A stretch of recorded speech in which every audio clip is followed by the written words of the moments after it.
బుల్లితెర నటి రోహిణి ప్రముఖ ఛానల్ జీ తెలుగులో ప్రసారమైన కొంచెం ఇష్టం కొంచెం కష్టం సీరియల్తో ఎంట్రీ ఇచ్చి మంచి నటనతో కామెడీ టైమింగ్తో ప్రేక్షకులకు బాగా దగ్గరయ్యారు.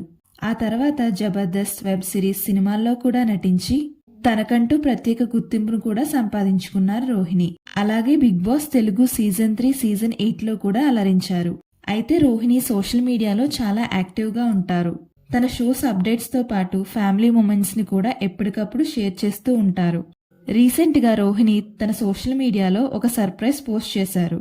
ఇప్పుడు ఆ పోస్ట్ నెట్టింట్లో వైరల్గా మారింది. ఫైనల్లీ మెట్ మై మ్యాన్ అని ట్యాగ్ చేస్తూ ఒక అబ్బాయితో ఉన్న బ్యూటిఫుల్ పిక్ని షేర్ చేశారు రోహిణి. అయితే ఇక్కడ అసలు ట్విస్ట్ ఏంటంటే ఆ photo AI generated. Thank you ChatGPT, నాకు హ్యాండ్సమ్ మ్యాన్ ఇచ్చావు అంటూ ఆ పోస్ట్ కింద ఫన్నీ క్యాప్షన్ కూడా మెన్షన్ చేశారు రోహిణి. ఆ పోస్ట్ చూసిన వారందరూ ఒక సెకండ్ నిజమే అనుకున్నా, మీకు నిజంగానే ఇలాంటి అబ్బాయే రావాలి అంటూ కోరుకుంటున్నామని చాలా మంది కామెంట్స్ కూడా పెట్టారు.